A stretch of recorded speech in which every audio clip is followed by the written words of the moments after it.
Hi guys, in this video we are going to learn about how an op-amp will work as unity gain amplifier. In the previous video we have learned how op-amp works, and also we have learned one application as voltage comparator, how op-amp works as voltage comparator. If you haven't watched those videos, I have given the link in the description, so please watch that first. And today we are going to look how an op-amp will work as unity gain amplifier or buffer circuit. So let's begin with that.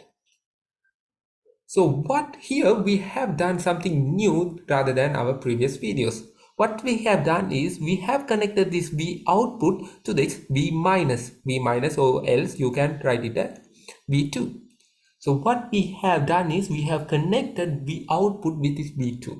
If you connect like that, here what will actually happen is that op-amp will get a new feature.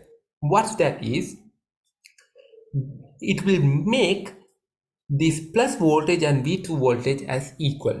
So always remember, if you are giving a connection between V output and V minus, it's not about V output and V plus. If you are giving for V naught, from V naught to V minus, that op amp will going to get some certain functionality, new functions.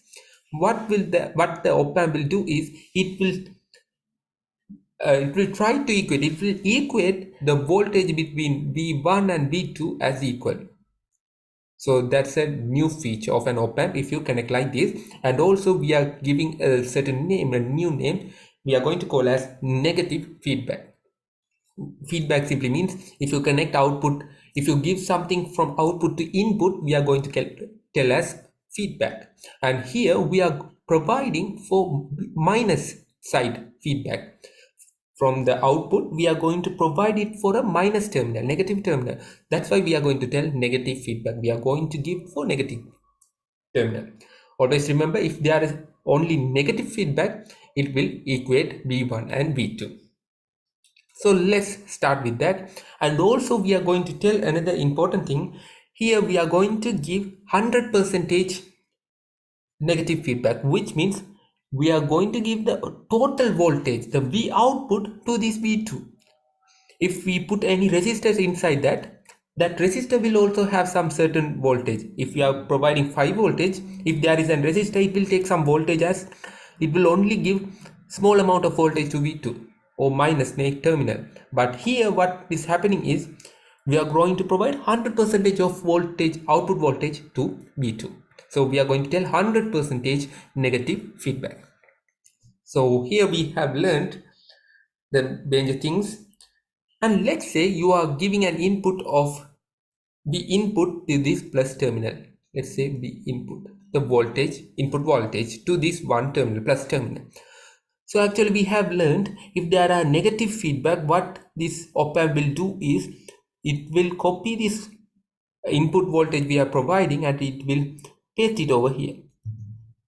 And remember one thing, we have already learned that it's having a higher impedance between these two terminals, but it's a miracle that it will become that it will make that V2 as 4 equals to V1.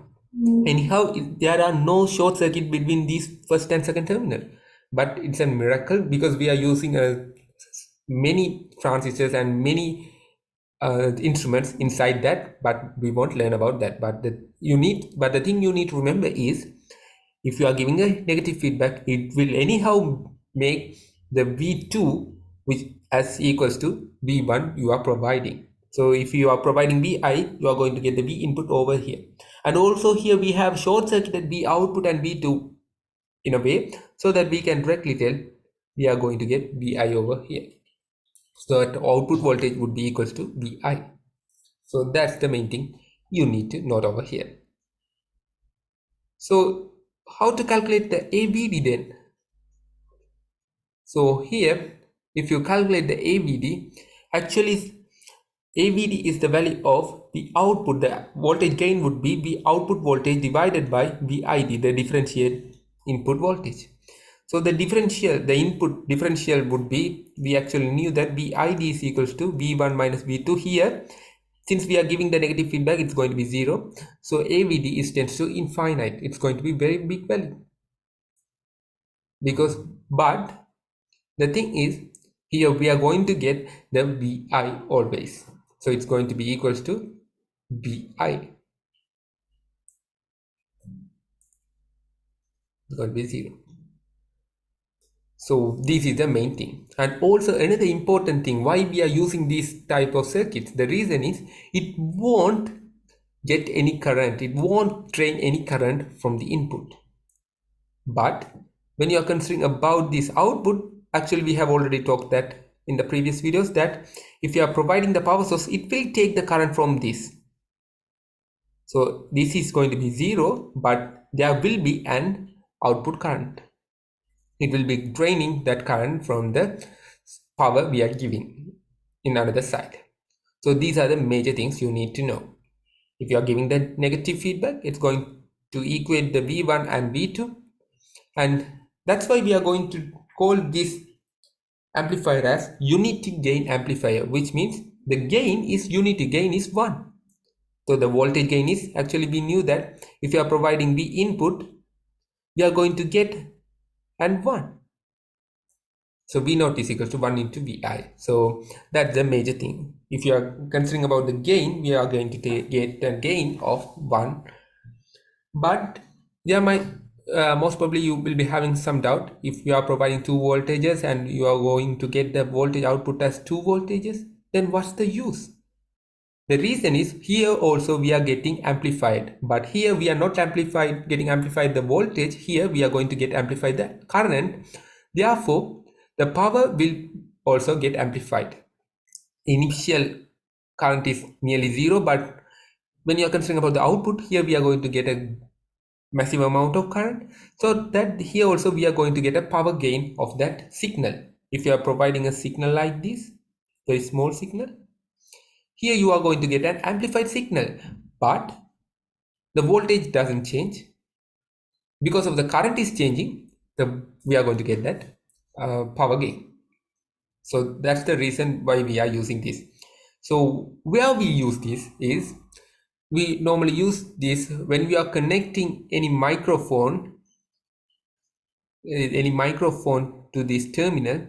Here we are going to provide a signal, but also remember, if you are providing any current, if there is a current in between this signal, it will corrupt, it will damage the entire signal. If you provide some current to this input signal, it will corrupt, it will damage the original signal you are providing through the microphone. So actual thing is, we don't like to have current from that input signal. We are going to get only the voltage difference, but not that current. So what we are going to do is, in that type of circuits, what we can do is, if you connect the microphone to this input, here we knew that input current is going to be 0, which means this op-amp won't draw any current from this microphone, so that it will only take the voltage signal and amplify using current. Here it's not a problem if you are having something to amplify the power and if you are getting the sound louder. But when you are getting from the microphone, actually we don't like to have, or we don't like to draw current from the microphone, because it will damage the voice or any signal from the microphone. So this is the main reason we are using this circuit. Anyhow, the voltage gain is 1. It's not a big amount. It's going to be unity. But here we are getting a amplified sound because of the gain in the current is very much higher. And also it's known as buffer circuit, because the voltage gain is 1. We are going to tell as buffer circuit. I hope you have learned something new from this video. In the next videos, we will do some calculation using op amps and learn about those things. Thank you for watching.